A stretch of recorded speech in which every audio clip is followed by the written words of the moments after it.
What's up, everyone? I'm Coy, and I am so grateful that I get to hang out with you this week right here on CNN 10. We have a rockin' show for you this wonderful Wednesday, but we do have to start with the latest out of Pakistan, where people are hurting as their nation's been devastated by flooding. Severe floods have swept away roads, homes, schools, and hospitals, leaving nearly 1/3 of the South Asian country underwater. Millions of people have been forced from their homes and are struggling through waist-deep water to reach safety. The current crisis began when severe monsoon rains hit the country last week, piling water on top of more than 2 months' worth of record flooding that has already killed hundreds of people and displaced millions more. Nearly all of the country's crops and significant amounts of livestock and fertilizer have been damaged by the floods, harming the food supply. Pakistan was already reeling from the economic inflation, which makes the price of food unattainable for many of its citizens. Experts are now concerned about another round of food shortages and disease which could be transmitted through contaminated water in the coming weeks. Authorities say that the flooding could take up to 6 months to recede, which could even impact the country's planting season in October. As the flooding threatens to set the country's progress back and potentially worsen existing political tensions, the United Nations is currently urging support for Pakistan. Trying to get to higher ground. This is one of the few roads that has not been completely submerged underwater. And there's just a steady flow of people coming here. You can see they're crammed into buses, they're on rickshaws, they're on motorcycles, and they've just tried to grab whatever they possibly can salvage from their homes and move it to higher ground. But the fear is this isn't going to be higher ground for that much longer, because even though there's no rain forecast here for the next 5 days, the water levels here are still rising. And that's because this is essentially a catchment area. This is right between the Indus River and the Marchur Lake. And the end result of that is that there is nowhere for this water to run off to. And all the rain that's coming from other parts of the country in the north is kind of running down here and swelling into this area. And what is so pronounced here is you don't see any aid workers here. You don't see any aid being distributed. These are hard to reach areas. The Pakistani government is doing its level best to get people what they need, but the demand is so huge. One UN official calling it a logistical nightmare. All right, let's go. 10-second trivia time. Which constellation is known as the Hunter? Is it Andromeda, Orion, Gemini, or Taurus? One of the most recognizable in the night sky, it's the belt-wearing Orion constellation that's known as the Hunter. Next up, we're traveling to the Orion constellation with a photo that is 5 years in the making. On Monday, new images were released showing thousands of never-seen-before stars and this image of a newborn star from the Orion Nebula.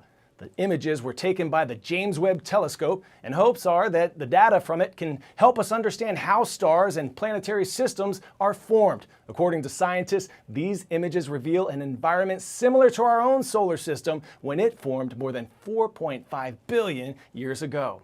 The technology works by detecting infrared light in the cosmos, which allows observers to see through layers of dust, illustrating what's happening inside the Milky Way.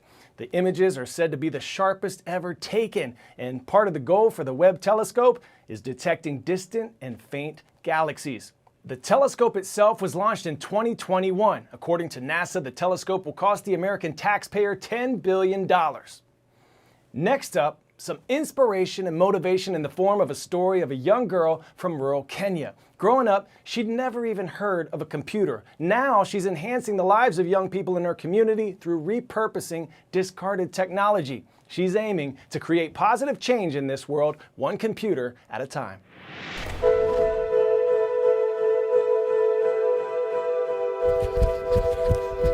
I never forget what it was like growing poor.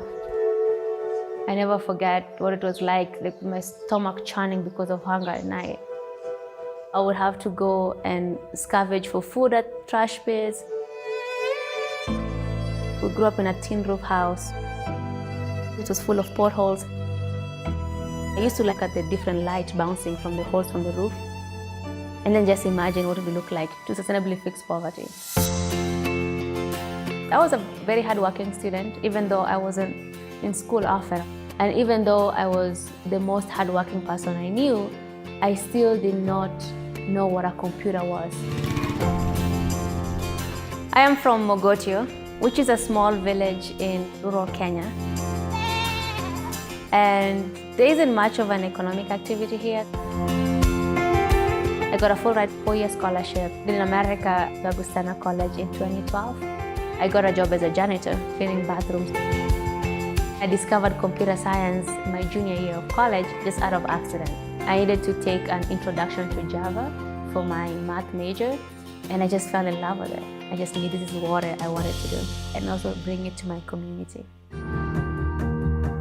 Every 3 years, companies are upgrading their IT. Most of these computers are ending up in landfills. Well, we have kids here, myself included back in the day, who don't even know what a computer is. And so what we're doing is that we're working with institutions, colleges, companies, even individuals, and then we bring it to the schools.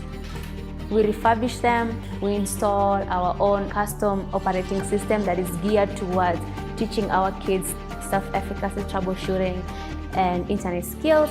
All of you are going to be graphic designers today. Right now we're working with 4,000 kids. My hope is that when the first Tech-Ed kids graduate high school, their families and themselves will not need aid because they can make money online. That money will support their families, that money will support themselves. I can't even describe just how dehumanizing poverty is. You're just getting crushed over and over again. My mom was working really hard, and I was still going to bed hungry. I was still living in a house that was flooding. But the world is your oyster when you are educated. The thing that was really frustrating me growing up, not seeing change, not seeing hope, not even seeing progress. I feel like with these kids, I can see a path, like I can see a way where they can make a living online. And that is really like why we're doing this work. My life is bigger than myself. If I have the power to change anything, I have to do it. I have to give it my all and keep doing it.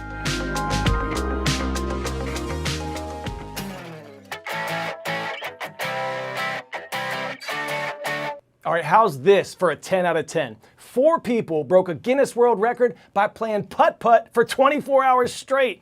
They walked 20 miles during their mission, 2,097 holes. That's the most holes of mini golf ever completed by a foursome in a 24-hour span. It happened at a putt-putt course in northern Kentucky, and they blasted past the previous record set in Germany back in 2005 by 657 holes. And it gets better. They did it to help raise money for a humanitarian and disaster relief organization, putting for a purpose. But 24 hours straight? Way to go, team. All right, got to give some special shout outs. First, the 2 middle schools that I attended in good old Pennsylvania, Lemoyne and New Cumberland. I missed pizza day in the cafeteria. I missed my hair too. Oh, the good old days. What's up, little brother?